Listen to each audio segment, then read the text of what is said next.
Welcome back, student. This is our chapter number first, that is your chemical reactions and equations, and this is a part number 7 from the class 10th CBSE board, right? So, in the part 6th, we already discussed balanced chemical equation, law of conservation of mass, heat and trial method, writing the symbol of the physical state, exothermic reactions, how it is represented, then endothermic reactions, forward reaction, backward reactions, and reversible reactions. Already we discussed these things in part 6. Whatever the previous year questions, on the basis of these above concepts, in this part 7 we will discuss that, right? That is question number 13. Here I given one question: AgNO3 aqueous state plus a sodium chloride aqueous state. I got AgCl with the downward arrow in the solid form and NaNO3 aqueous state. Okay. Plus second reaction, FeS plus H2SO4. I got FeSO4 and H2S, and this arrow is upward arrow. Here reaction is not most important. One arrow is downward arrow and one arrow is upward arrow. Okay. Consider the above mentioned two chemical equation. ऊपर के जो दो reactions है उसको जरा observe करो with the two different kinds of arrows. दो arrows है, एक upper arrows है, एक lower arrows है, along with the product. यहाँ पे हमने product दिया है. Reaction देखना जरूरी नहीं है. Product एक below arrow है, एक upper arrow है. What do these two different arrows indicate? ये जो दो arrow है वो क्या represent करते हैं? CBSE 2011 में 1 मार्क के लिए क्वेश्चन आए हैं. मतलब एक अपर साइड का एरो और एक लोअर साइड का एरो क्या रिप्रेजेंट करता है वो हमको बताना है. ये अपर साइड के एरो के लिए हाफ मार्क, लोअर साइड के एरो के लिए हाफ मार्क, ऐसे 1 मार्क हमको यहाँ पे मिलेगा. डियर स्टूडेंट, अब अपर साइड का जो एरो है ये शोज कर रहा है कि गैस इवॉल्व हो रहा है. हमको तो देख मालूम है कि H2S is gas is evolved in the second number reaction, and downward arrow which shows the insoluble substance that is a precipitated form. हमको तो पता है downward arrow precipitate form, insoluble substances form. That's all, right? Then question number 14. Define the balanced chemical equation. अब balanced chemical equation का मतलब क्या है हमको पता है, definition बताओ. ये 1 मार्क के लिए क्वेश्चन है यहाँ पे. और why should a equation is balanced, ये 1 मार्क के लिए है. मतलब यहाँ पे definition हमको 1 मार्क के लिए लिखना है. और क्यों बैलेंस करना चाहते हैं? To maintain the law of conservation of mass. ये 1 मार्क के लिए. ऐसा क्वेश्चन CBSE 2015 में 2 मार्क के लिए क्वेश्चन आया है. आंसर ऑलरेडी हम डिस्कस किए. अगर आपका इसका पीडीएफ चाहिए तो आप मुझे व्हाट्सअप कीजिएगा, दिए हुए नंबर पे आपको इसका पीडीएफ मिल जाएगा. क्वेश्चन नंबर यहाँ पे 15 नंबर क्वेश्चन है, राइट? क्या है? Giving an example, list two information which makes the chemical equation more useful और इंफॉर्मेटिव. मतलब कुछ एग्जाम्पल दीजिएगा, उस एग्जाम्पल से केमिकल इक्वेशन मोर यूजफुल और मोर इंफॉर्मेटिव रहेगा. किस तरीके से रहेगा? तो ये दिया है हमको CBSE 2015 में 2 मार्क के लिए क्वेश्चन आया है, राइट? कितने लिखना है? 2 इंफॉर्मेशन लिखना है. मतलब एक इंफॉर्मेशन 1 मार्क के लिए है. तो यहाँ पे क्या लिख सकते हैं? आप स्टेट लिख सकते हैं, फिजिकल स्टेट, ताकि वो आपका सॉलिड में है, लिक्विड में है, गैस में है, एक्वियस में है, वो लिखना है. और आप लिख सकते हैं अपवर्ड एरो में है, डाउनवर्ड एरो में है, वो एक लिख सकते हैं. ये 2 हो गए, 1-1 मार्क के लिए हो गए. एक्सोथर्मिक रिएक्शन, अगर आपका पॉजिटिव साइन प्रोडक्ट साइड में है तो आपका एक्सोथर्मिक रिएक्शन है. नेगेटिव साइन प्रोडक्ट साइड में है तो एंडोथर्मिक रिएक्शन हो गया. अगर आपका ऐसा एरो है तो फॉरवर्ड रिएक्शन, अगर आपका ऐसा एरो है तो बैकवर्ड रिएक्शन. और रिवर्सिबल भी रिएक्शन है, मतलब फॉरवर्ड बैकवर्ड रिवर्सिबल रिएक्शन है. समटाइम आप जो एरो है उसके ऊपर प्रेशर लिख सकते हैं, कैटलिस्ट लिख सकते हैं, टेम्परेचर लिख सकते हैं. इस प्रकार से आप मोर इंफॉर्मेटिव कैसे रिएक्शन हो सकती है, इस प्रकार से आप लिख सकते हो. ये क्वेश्चन हमको 2015 में 2 मार्क के लिए पूछा गया है, right? Then question number 16, mention the 4 information given by the equation.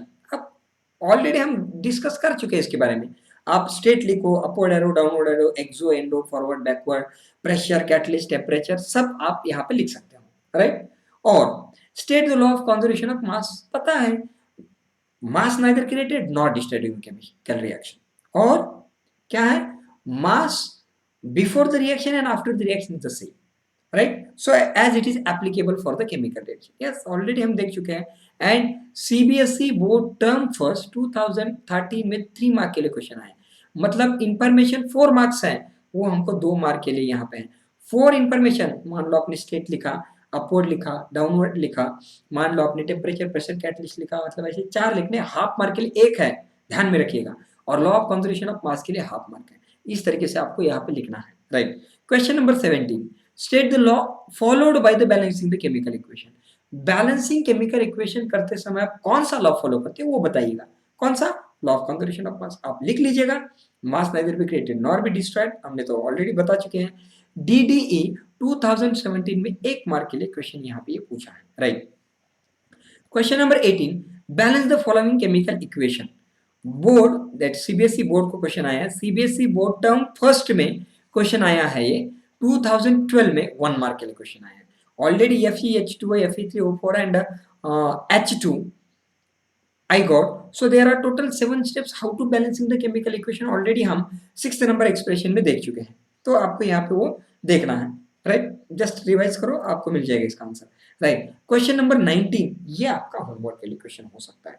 यहाँ पे whatever the 7 steps we learn that you implement in this expression number 19, write the steps for balancing the chemical equation for the formation of ammonia by combination of nitrogen and hydrogen. Nitrogen और hydrogen को combine करके आपको ammonia मिल रहा है, right. तो किस तरीके से मिल सकता है ये आप हमको क्या करिएगा, बताइएगा। DDE 2014 में 3 मार्क्स के लिए क्वेश्चन आए हैं। जो 7 स्टेप्स यहाँ पे फॉलो किए वही स्टेप आपको यहाँ पे फॉलो करके इसका आंसर आप निकाल सकते हैं, राइट। नेक्स्ट, अब क्वेश्चन नंबर नेक्स्ट क्वेश्चन है एनसीईआरटी बुक पेज नंबर 6 पे हमको कुछ इन टेक्स्ट क्वेश्चंस दिए हैं, राइट। पहला क्वेश्चन ऐसा है, why should a magnesium ribbon cleaned before the burning in the year. अब मैग्नीशियम रिबन बर्निंग करने से पहले हम उसको क्लीन क्यों करते हैं, ये ऑलरेडी हम एक्टिविटी 1.1 में डिस्कस कर चुके हैं, क्योंकि उसको मैग्नीशियम ऑक्साइड का एक लेयर तैयार हुआ होता है, या तो मैग्नीशियम कार्बोनेट का एक लेयर तैयार हुआ होता है, वो इंटरफियर करता है, वो बर्न करता नहीं है, राइट। इसीलिए हम मैग्नीशियम रिबन को जो ऑक्साइड लेयर है वो रिमूव करने के लिए इसका यूटिलाइज करते हैं। तो ऑलरेडी डिस्कस कर चुके हैं, इसके बारे में कोई ज्यादा चर्चा करने की जरूरत नहीं। नेक्स्ट क्वेश्चन नंबर सेकंड है in-text question, right the balanced chemical equation for the following chemical reaction. आप एक रिएक्शन दे उसको आप बैलेंस करो। क्या दिया देखो, hydrogen plus of chlorine, I got a hydrogen chloride. तो वर्ड इक्वेशन दिया है, सिंबल इक्वेशन हमको लिखना है। वर्ड इक्वेशन दिए है हमको, सिंबल इक्वेशन यहाँ पे लिखना है, बैलेंस्ड केमिकल इक्वेशन, राइट। तो यहाँ पे हाइड्रोजन हमको पता है स्टूडेंट कि hydrogen we are representing always in the H2 और वो गैस फॉर्म में स्टेट लिखना है। अब यहाँ पे मैंने हाइड्रोजन हाइड्रोजन से लिखा। Cl2, Cl2 क्या है, मतलब क्लोरीन ऑलवेज Cl2 रहता है, Cl2 गैसियस फॉर्म में है, यहाँ पे मैंने सेपरेट सेपरेट लिखता हूँ क्लोरीन, राइट। तो एक हाइड्रोजन क्लोरीन कंबाइन होगा, ये हाइड्रोजन क्लोरीन कंबाइन हो गया, आपको मिल गया 2 molecule of hydrogen chloride, 2 molecule of HCl in the gaseous form में आपको मिल गया, राइट। ये हो गया आपका बैलेंस्ड केमिकल इक्वेशन, 1 मार्क के लिए रिएक्शन आ सकता है, राइट। Next, barium chloride. अब बैरियम क्लोराइड का फॉर्मूला है BaCl और Cl, क्योंकि बैरियम का वैलेंस कितना है, 2 वैलेंस ही है, राइट। एल्यूमिनियम सल्फेट, अब एल्यूमिनियम के कितने हैं, यहाँ पे 2 एल्यूमिनियम है, और सल्फेट कितने हैं, SO4 3 SO4 है, right. Barium chloride BaCl2, aluminum sulfate we get here barium sulfate and aluminum chloride, barium sulfate and aluminum chloride ऐसा मिल रहा है हमको। तो यहाँ पे क्या होता है दोस्तों, यहाँ पे मैंने बैरियम क्लोराइड के 3 मॉलिक्यूल लिए, BaCl2 और BaCl2। कितने बैरियम लिए मैंने यहाँ पे 3, और Ba और SO4 कंबाइन किया तो आपको मिल गया BaSO4, क्योंकि इसकी भी वैलेंसी 2 है, इसकी भी वैलेंसी 2 है, कंबाइन हो गए, BaSO4 मिल गया आपको। ऐसे कितनी बार मिलेगा, 3 बार, इसीलिए 3 molecule of BaSO4 barium sulphate आपको मिल गया। बचा क्या आपका एल्यूमिनियम, एल्यूमिनियम की वैलेंसी 3 है, तो 3 क्लोरीन यहाँ पे लाओ, और दूसरे एल्यूमिनियम के अदर 3 क्लोरीन लाओ, तो AlCl3 तो आपको क्या मिल गया, 2 molecule of AlCl3 aluminium chloride आपको मिल गया। सो barium chloride 3 molecule of a BaCl2 aqueous form, you will get is treated with aluminum sulfate Al2SO4 thrice, you will get a 3 molecule of a barium sulfate and 2 molecule of aluminum chloride. Next, already reaction हम देख चुके हैं।